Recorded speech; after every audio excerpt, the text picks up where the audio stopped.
guys, Nissan na hatchback. Ang prayer niya wala na laman, halos is na lang yung kanyang pressure.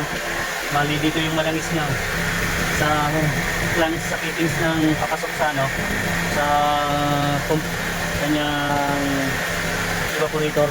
Yung low side niya tsaka inside hindi malangis. O ayan o.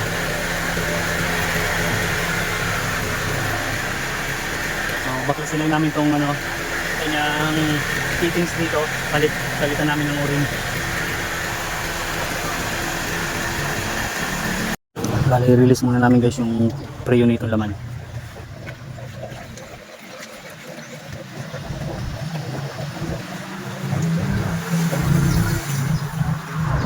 So ito yung kanyang o-ring.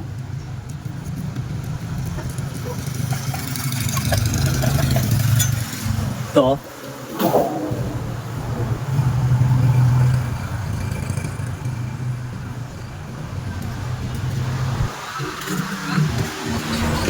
hanapan lang natin ang kaparehas na o-ring nya.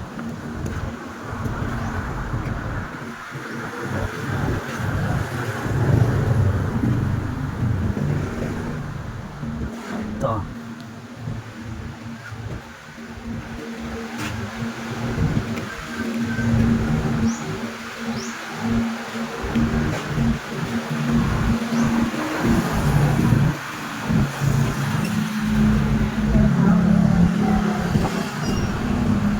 yan.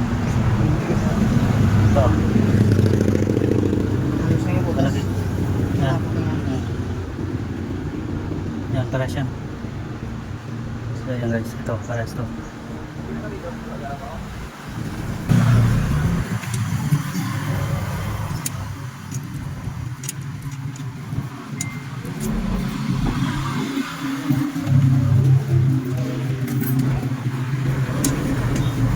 Linisin lang yung kanyang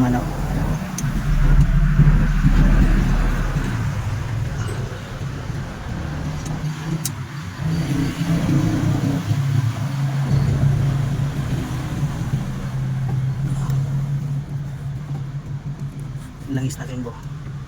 Sige, lagay mo yan. Langis na natin.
So guys, palitan na rin namin ng o-ring to sa may compressor nya.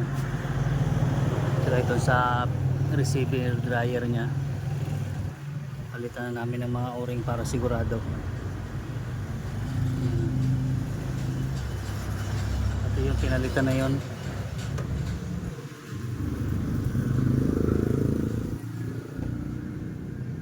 Kaya guys, okay na yan. Higpitan na lahat yan. Napalitan na ng mga o-ring yung para sigurado. Pressure na lang namin to.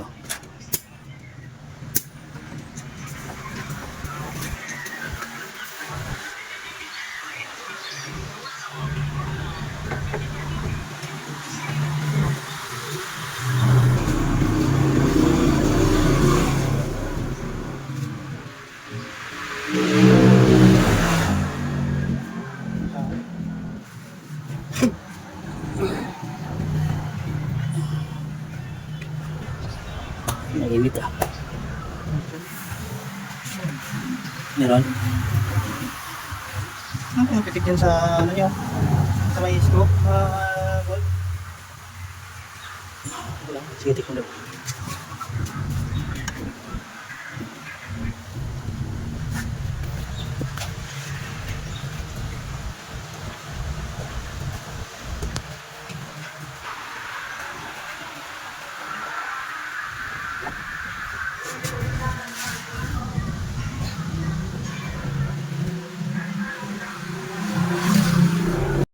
So ito guys, di na siya gumalaw. Oh. Pwede na namin ito i-vacuum. Sige, vacuum na. Ito na. Yan, vacuum na lang namin ito guys para makarga na namin ang premium yan.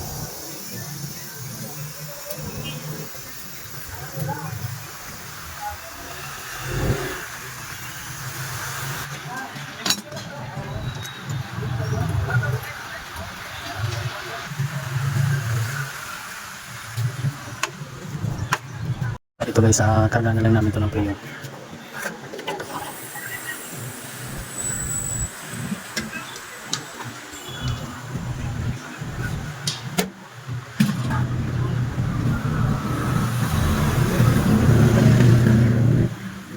So yan, may karga na yan. Bali, pa-start na lang natin. So yan.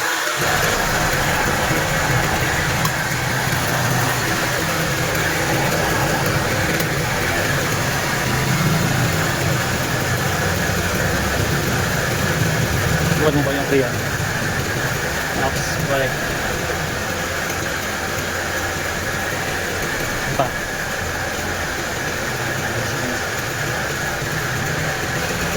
So yan guys, kumakarga na siya ng priyon.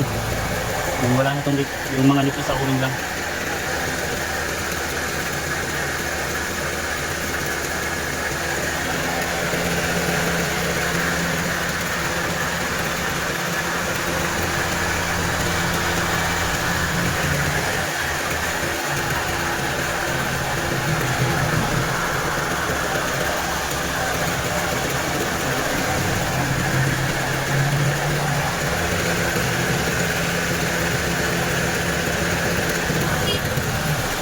Bali ito guys, so nag-return na dito sa kanyang ano yung lamig niya sa ano niya na yung compressor niya na nag-return na yan. Ayan. Daga ko pa daw nasa 30 pa lang. Sige boy, yes up. Oops.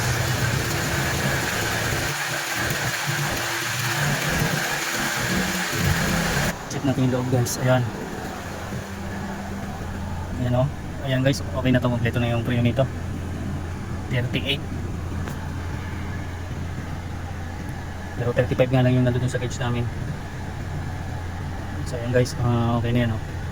So ayan guys, hanggang dito na lang. Thank you.